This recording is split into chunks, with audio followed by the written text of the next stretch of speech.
With no further ado, we'll pass on to our next presenter, Trey Ventour-Griffiths, and his presentation is Autism Gives Me Wings in Defense of Superpowers. So over to you, Trey.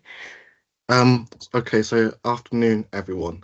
I just want to start also by apologising because I did this presentation in a bit of a rush because I had like lots of things to do, so some bits might seem a bit disconnected and haphazard.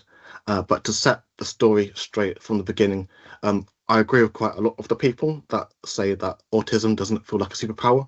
But also I agree with them for a completely different reason as well, which I'll get to in a moment. But I could ground today's paper in, I guess, broadly speaking, fields like sociology, cultural studies, and also screen studies and media studies. So I want to begin say that this paper is more, I guess, autobiographical, semi-autobiographical. So when I was little, I used to ask my parents like deep questions like why is fire hot, as an example, or stuff about the meaning of life. Born in 1995, even when I was a baby in the 90s, my parents knew that I was autistic, and in those days there wasn't as much literature as there is today, especially about autistic Black children. And after trying to pursue an autism diagnosis for me, mum was also quote unquote fobbed off by CAMS, and her experiences with healthcare, I think, redirected her into other forms of help. For example, areas like philosophy, and a book, specifically a book called The Indigo Children by Jan Tober and Lee Carroll, that offered the term indigo child, that argued there were children who might have quote unquote abilities that mainstream society considered, I guess, strange or weird, that today will be spotlighted under neurotypes like autism or ADHD. This book came from the New Age movement of the 70s, with its ideas of holistic well-being, personal growth and connection. Routledge Publishing published a more recent book in 2017 by Professor Beth Singler called The Indigo Children, as well, developing on the earlier research. And in the earlier research, they were said to be children born from the 80s onwards, alleged, so quote unquote, spiritually, physically, and genetically enhanced, here to change society as, and I quote here, paradigm busters, while finding it difficult to fit in. Indigo children are said to have difficult school and childhood experiences. I don't believe I am enhanced by any definition of the term. Obviously, many of these children become adults.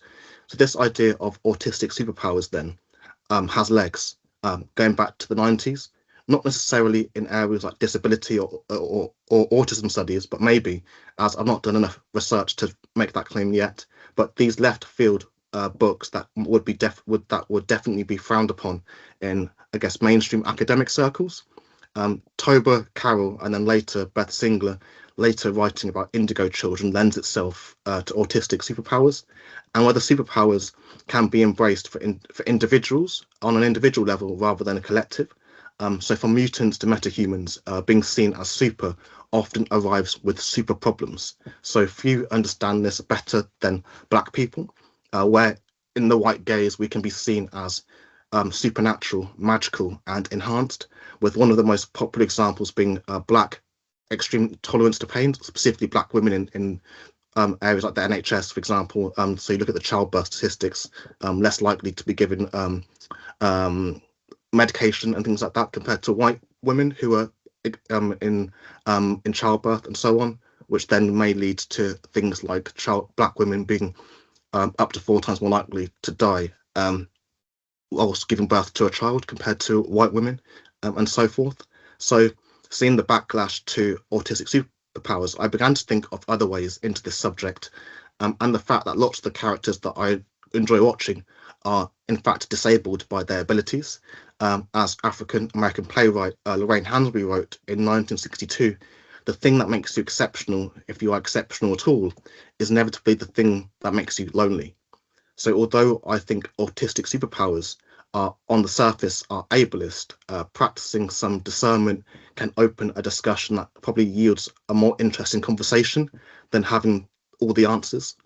One of the best examples is the mutant Jubilee, first appearing in The Uncanny X-Men in 1989, But where I first saw her was in X-Men animated series from the 90s. Unlike other heroes who get their powers from accidents or technology, the mutants in the X-Men stories are born this way. They have something called the X gene, which can be inherited, rather like autism in many cases, and they are feared and discriminated against by humans and in cases other mutants as well.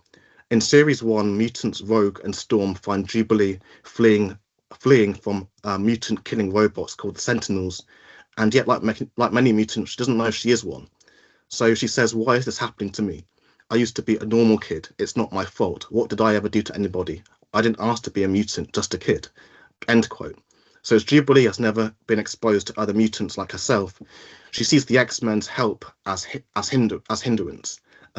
So Jubilee's main ability is shooting pyrotechnic energy blasts from her hands. She basically shoots fireworks from her hands, but she can't control it.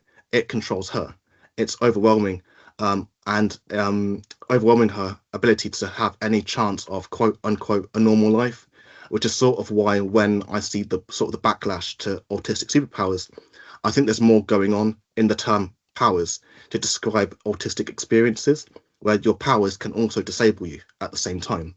Um, Queer studies academic Jack Halberstam used the term silly archive, a term he borrowed from Laurent Ballant that illustrated how insights can be found in so-called low culture, like reality TV, as alternative sources of knowledge, so to the so-called high culture, like peer-reviewed journal articles, as an example. In my long essay, Welcome to Mutant High, Neurodivergent Students at Xavier's School for the Gifted, I use the X-Men to think about the extremes of privilege and pain that exist in the diversity of broadly neurodivergent lives. In that essay, I mainly focus on autism, ADHD, and dyspraxia, but you could also, I think you could interchange quite a lot of the X-Men's experiences with other neurotypes like dyslexia, for example, dyscalculia, bipolar, and so on. I think there's lots of parallels within these X-Men storylines, depending on which storyline you're looking at, where the metaphors can either be played up or played down in these stories. So the forming of the first X-Men team in X-Men First Class got me to think about the distinction between those mutants and whose powers can be concealed in human spaces, like Professor Charles Xavier, who, for lack of a better term, passes for human, in relation to Mystique, for example, who spent much of that film navigating identity crises due to her looks. Mystique is a shapeshifter, but her natural form is blue, and she has to concentrate quite hard to appear as human. It's arguable that Mystique could also be read as an allegory for autistic masking at the same time. So you can see that when we examine more closely, having powers doesn't mean your life is easy.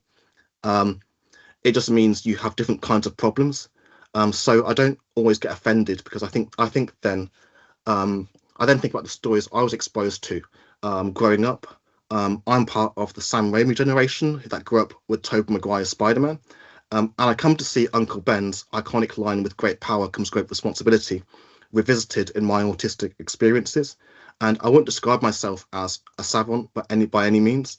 But the work I do, I guess, in research, bouncing between subjects as I do, between English literature, sociology, criminology, film studies, history, heritage, media, archives with my PhD as well, and occasionally quantum physics. I'm sure there's more. It's not typical. So to go as deep as I do, and also like to mix disciplines, probably wouldn't be possible if I wasn't autistic as well. But when I was born this way, with intense passions, being hyper curious to the neuronormative population can make them think that you're scattered as well. So it disables me professionally in being interested in a lot of stuff. And it also impacts, to some degree, the ability to maintain connections and friendships. And even at rest, I'm always thinking about stuff. So being autistic, I find myself in quite a few of these characters where having powers is also what makes your life very difficult. That there's some part of you that wishes for the chance of quote unquote a normal life. What I do have friends and so forth, I don't mind explaining to you that it has not always been that way. And I spent a lot of my childhood, like many autistic people that I know, as a victim of bullying as well. So I find the terminology about so Halberstam's Silly Politics that he got from Lauren Belant, quite helpful in thinking about the autistic backlash to the superpowers. I like the idea of superpowers due to the fact that powers can disable you. So for me, it just means that we have different kinds of problems to others. So to consider superpowers then, we may also draw on Antonio Gramsci's theory of cultural hegemony. And for much of history, the term hegemony described physical domination, often via military intervention. But in recent times, it has moved on to ideas of control outside of the physical sphere. So Antonio Gramsci's cultural hegemony came to analyse how culture might be used to show how the ruling class dominate in a capitalist society through shaping cultural norms, values, belief systems, and also what constitutes common sense. So their takeover appears natural and unavoidable. Stuart Hall developed on that work in his work on popular culture, spending much of his career analysing how the media represents things like race, religion, culture, and class, and what have you. And at the centre of all of that, there was something called ideology, so how a society thinks. So I came to see how Stuart Hall's claims in the current debate about autistic superpowers is that you can't really detach autistic superpowers, the idea of it, from the influence superhero texts have on popular culture, which means taking the good and the bad in their stride as well. So the next text I'm going to use is Jessica Jones. So Jessica Jones first appeared in the 2001 Alias comics written by Brian Bendis. And in the screen adaptation, she is a superpowered personal investigator living in Hell's Kitchen in New York. And the premise of series 1 is that Jessica is a victim survivor of male violence, including sexual assault and rape as well.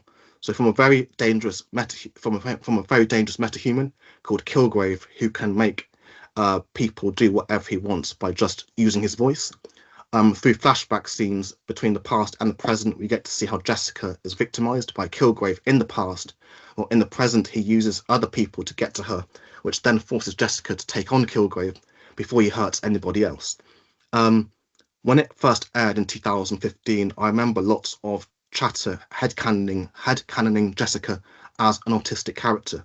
In autistic spaces, especially on social media, a headcanon is a fan or a group of fans' imaginative interpretation of a character or a fictional universe that is not outwardly confirmed by the original creator. It's like a fan addition to a character or a piece of lore, plot or relationship that also doesn't counteract the source material. Obviously, autism varies from person to person, but Jessica may be an autistic character who, rather than mimic her environment like people pleasing to fit in as a form of masking, she could be another kind of autistic that does not pretend to care about things we are expected to care about to keep face. So if she chooses to care about something, it's because she actually cares, not due to some social code. So here, this is when we autistics get called rude, uncooperative, and so on. Jessica is super strong, but will also say the quiet part out loud. She wears loose-fitting clothes like trainers, baggy shirts, and hoodies. While I love baggy hoodies, big jumpers, and my trademark denim dungarees, Jessica is also socially awkward or evasive and prefers to speak about actual topics rather than make small talk with people. In her conversations with supporting characters like her neighbour Malcolm and her lawyer Jerry Hogarth, they learn to skip the small talk to get the most out of Jessica. She also misses social cues, including the fact that her neighbour was in love with her. And Jessica is also quite impulsive and often reacts on instinct and strong emotions. She doesn't always know how to manage as well. While in the flashback scenes, we see Jessica fired from a job she was overqualified for, not because she was bad at her job, but because she couldn't follow the social norms of the workplace. She is also described as unfriendly, rude, a brawler, cynical, and also drunk as well. Jessica Jones is a chronic alcoholic, and although alcoholism is not an autistic trait, sensory seeking is quite common in autistic people, better described as dopamine mining. Alcohol could be what dopamine mining looks like in her life, and where she gets her kicks is bourbon whiskey. So it shouldn't be controversial to say that some autistic people like alcohol, but autistic visibility in popular culture is still, in my opinion, in its infancy, and so much of it has followed a respectability politics that focuses on either children, or when adults are involved, it can be like some have not been allowed to fully grow up as well in some cases. So there's that infantilization. So even for me, people will say that I have this childlike wonder for information, but I also love Pokemon as another thing, and also the fact I used to drink alcohol up until December 2024. So yeah, so there's lots of different like diversities that we haven't seen in the media yet, but autism and alcohol could be another thing that could be explored to, I guess, expand representations on screen. Kilgrave targets Jessica because of her powers. He sexually assaults her, rapes her, and makes her basically his slave in the program. Research suggests that autistic people, especially autistic women and girls, are more prone to sexual violence, which comes to furore in episode 9, aka What Would Jessica Do? When Jessica confronts Kilgrave, accuses him of rape, which with this entire series being basically a critical commentary on patriarchal male violence in the wake of the Me Too movement as well. So in the series, Kilgrave gets his abilities as well following being experimented on by his parents. His first victims were his parents, basically as revenge, and he makes them into his slaves. It's not until episode 5 that we see how he and Jessica meet, and he says that here I am just debating whether to eat, and then bam, there you are performing feats of heroism. Come here, let me look at you. Come on. Jesus, your vision, hair, and the skin, appalling sense of fashion that can be remedied. But underneath it all the power, just like me, though not quite as good, of course. So because of our autistic traits like literal communication, for example, challenges reading non-verbal cues, and what have you, it's possible this can obscure some of our ability to identify insincere or manipulative behavior. Some of us have differences in cognitive processing, social communication, and can sometimes take people at face value as well. Kilgrave's manipulation of Jessica Jones and the eventual sexual violence could be read as a commentary for the ways autistic people, notably autistic women, continue to be victimized by violent men as well. Sociologist and forensic social worker Evan Stark's book, Coercive Control, How Men Entrap Women in Personal Life, may be a beginning to think about Jessica Jones's experiences with Kilgrave, where she is effectively kidnapped and made into his slave. Kilgrave is a comic book villain whose profile lends itself to conversations being had in, I guess, the Vogue sector, so violence against women and girls. Evan Stark writes that Coercive Control shares general elements with other capture or course of conduct crimes, such as kidnapping, stalking, and harassment, including the fact that it is ongoing and its perpetrators use various means to hurt, humiliate, intimidate, exploit, isolate, and dominate their victims. Like hostages, victims of coercive control are frequently deprived of money, food, access to communication or transportation, and other survival resources, even as they are cut off from family, friends, and other supports, which is exactly what happened to Jessica in the TV series. Like assaults, coercive control undermines a victim's physical and psychological integrity, but the main means used to establish is the micro-regulation of everyday behaviours associated with stereotypic female roles, such as how women dress, cook, clean, socialise, care for their children, or perform sexually, with a specific focus on performing sexual performance and dress in terms of Jessica Jones in the TV show. Stark goes on to explore how coercive control is directly personal and often extends through personal spaces, e.g. family members, friends, and other close associates, weaponized to get to their target, which happens in the TV show when Kilgrave starts sending Jessica to clients as a way to manipulate her as well. Kilgrave does this to Jessica for several years, however distantly, and relied on Jessica's introverted, isolated nature to do so. So the subtext to Jessica going after Kilgrave is that she was one of his victims in the past, and in the present it's basically her just stopping him so he can't do it to anyone else. Kilgrave is so obsessed with her that he sends clients to her office using just his voice. So coercive control in the context of this show is not as we know it in our world, but likely entirely more dangerous because Kilgrave is a metahuman. And so the whole idea of patriarchy is expanded through his powers. So Jessica Jones flicks between the past of what happened to Jessica and the present, and her going to stop him when he starts attacking people to get to her. We watch this series through Jessica's eyes as a traumatized individual. She is someone I related to since her powers were given to her through experiments and are depicted as something that disable her more than being a gift as well. So she is severely limited by her powers, both physically and psychologically, via the emotional trauma that came with them, and also the loss of her family represented by self-medicating with whiskey as well. So she is often represented as someone with a chronic, quote-unquote, hidden disability in a world that does not get her. And there's a possible relatability for many autistics there, as well as inconsistent power levels with her mental health when her mental health is compromised. So mental health affects her physical health as well. So again, in the same Netflix universe, you had Matt Murdock, otherwise known as Daredevil, also operating in Hell's Kitchen.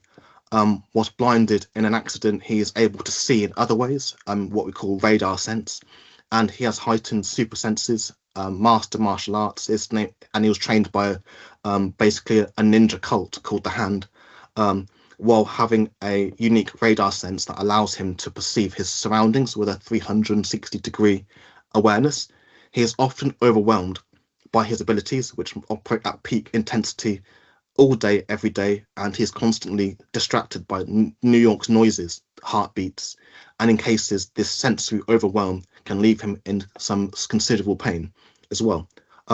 While I'm not saying autistic superpowers, not saying all autistics have powers, we can have a hypersensitivity to our environment, including sensory processing challenges, body awareness, and also internal sensations like Daredevil, and we are disabled by what sets us apart, as per Hansbury's comments earlier.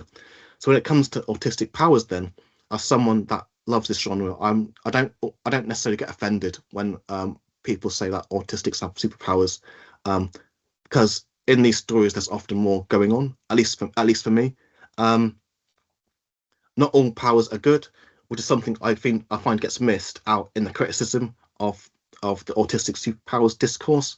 One thing I experienced when I was young more frequently were highly intense emotional outbursts, uncontrollable. So imagine being 6 and 7 years old and listening to the voices looping in your head. So I was often trapped in my own head, alongside the bullying and the criticism. So I struggled to be, I guess, the master of your own thoughts in a way, and it came out in very self-destructive ways.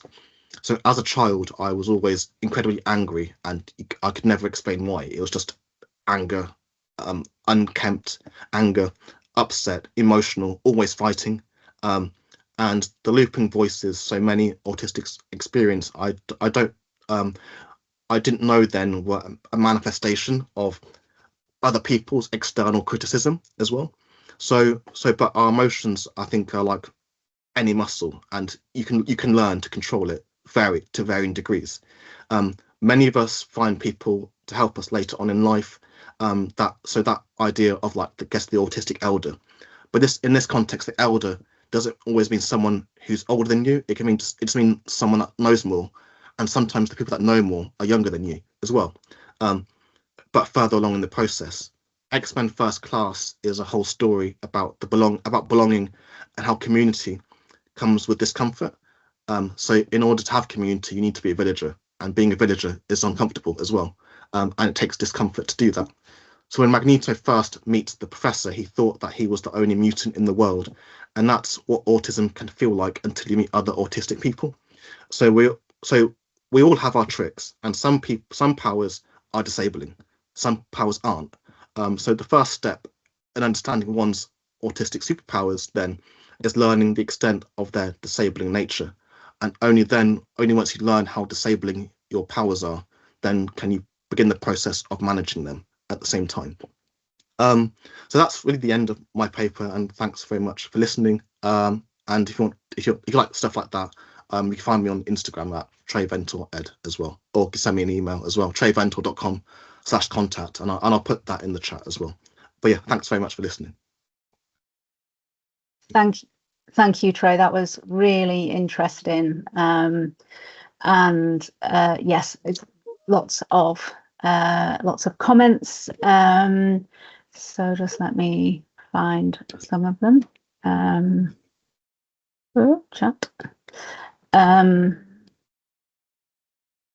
So I might be working sort of back to front, but Amy wrote, you've made me think of the TV series Legion. Oh yeah. So he's in a psychiatric institution because his powers are so distressing. So yeah. Leanne said that they would love to see this being explored in terms of the magical girl genre. And Zoe said the worst witch sort of helped me as a child. So I think there's something there, isn't there, about kind of recognizing yourself. I know some. Jada, thinking about neoliberalism here. This is something you might want to respond to. It creates a responsibility burden. So Jessica Jones has to constantly prove her powers have societal economic value through productivity to avoid being seen as useless. So I don't know if that was anything that you wanted to comment on. Or... Yeah, I'm just going through the comments. Give me 1 second. Yeah, are you managing? Somebody did also write that they put quantum physics in the PhD. So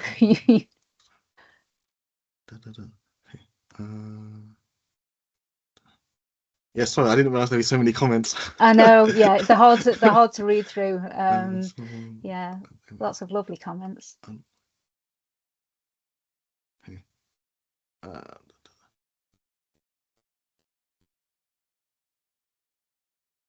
Okay, so can you ask me that question again? Because yeah, sure. I just got lost in the comments. Don't worry, Trey. It's a comment more than a question. But so Jada said, particularly with Jessica Jones, it makes them think about neoliberalism and the responsibility burden. So Jessica has to constantly prove that her powers have societal economic value so that she's productive. Yeah. Yeah. Yeah, and that's quite common as well in these programs. It happens in the film universe as well. So I think back to 2016, so Captain America Civil War, where the Avengers basically there's this whole battle between whether the Avengers should be an independent organization or whether they should be basically tools of the state. And that's what the whole film's about. And like Tony Stark's team are saying that we need oversight from the government, and then Cap's team are saying, no, we're not doing that. We're going to be independent. And basically Tony Stark, the capitalist, is saying we should be on the side of neoliberalism, effectively. So yeah, definitely, I agree with Jada on that point there. Yeah, great. I think Olivia has put her hand up. Are you able to unmute yourself, Olivia? Or yes, hi all. Hi Trey. Trey's my friend. I feel so blessed to be able to listen to him speak. One thing that really stood out to me was your comment on how autism in particular has kind of become infused with a respectability politic, where adults in particular are infantilized. And it reminded me of something I read a while ago on chromophobia, which is the kind of Western societal fear of color, how it kind of dirties or sullies what seemed to be perfect. And I wondered whether that could be applied to autism. There's a separate conversation about how technology and autism seem to link, but in terms of bringing an intersectional perspective, this idea that autism and race, particularly blackness, can't coexist because autism is supposed to be this white, clinical, rigid lines, technological image. And I wondered whether respectability, color, and chromophobia could maybe be implicated in how comic book portrayals of autism is still very white, even when female. Yeah, I mean, from a comics perspective as well, that back in the 60s when a lot of these comics were being made, that there weren't many black characters anyway, and the black character, well, Marvel, I'm talking about Marvel mainly and DC, but and then you had numbers of black characters also being written by white people back then as well. So then you got black characters being written in a white way. So even as celebrated as Black Panther is now, the first writers of Black Panther weren't black. It was Stan Lee did the first. I think it's the first Black Panther in the 60s, because I think he first appeared in the Fantastic Four comics, before getting his own run. And I think it wasn't until the 70s or the 80s that they had the first black writer. And I think one of the first ones was Christopher Priest. And then more recently, Ta-Nehisi Coates started writing for the Black Panther storylines. But in terms of like homophobia, yeah, like anything else in society, it's the institutionalization of whiteness. So everything we find in healthcare, in policing, in social services, also exists in media and literature and comics and also that sort of thing. But I'd also say that even when we're children, there's more color when you're in kindergarten, and I think the further up you go in education, the more the color changes. I'm not talking about skin color really, but just you look at the classrooms, you look at a nursery and how the nursery classroom is laid out, and there's colorful things around, and then you move up through this education system, and the color just becomes more. It just becomes more and more stale as the further up you go. So I'll say like there is a homophobia in terms of like a racial one, but also society in general. It's very colorless in terms of once you leave nursery, and it's that preparation for the workplace to some degree, which comes back to how schools are basically is prison. And I know there's quite a few autistic people and neurodivergent people that have talked about this in terms of how disabled are treated in school. But Foucault's book Discipline and Punish talks about this as well, and how you look at how a school is laid out and the routines and the surveillance and all that sort of thing, and then you look at prison and there's virtually no difference in terms of how people are policed and lined up and so on. But yeah, hopefully I've answered your question. Yeah, homophobia, yeah, it does exist, but I think making it just a race thing would be not a genuine when it's just society, especially British society, Western society, just hates anything colourful, and it reflects movies as well. So you look at something like the Hunger Games, they're dystopian. You look at how they film, you look at cinematography in Hunger Games and things like that. It's very lot of dark colours, lots of blues and blacks, and that's those sorts of things. And then you watch children's movies, where it's just very bright colours, and then compared to like both you and me are from Jamaican backgrounds, like Jamaican culture. There's lots of colours involved, and even wearing our families like colours and things like that outside in Britain, it gets you. People just look at you in a very weird way. So like, if your culture is naturally colourful, then you get stared at more as well. But yeah, sorry, I've rambled there a bit, but yeah. No rambling at all. Yeah, Really interesting conversation, and interesting to see in the chat when you were talking about the staleness of colours. I'm guessing your comment of flattened, Damien, was linked to that, and it just made me think about Liam's presentation and flattening earlier. That's why I used the words. It's almost as if we planned it for things to link. So I'm conscious that we have run over. So Damien, do you think we should come back 10 minutes to give people enough time to grab some lunch? Start at 10 past 1. if you don't mind, you might need to squeeze your bit if you. Yeah, that's fine. Yeah.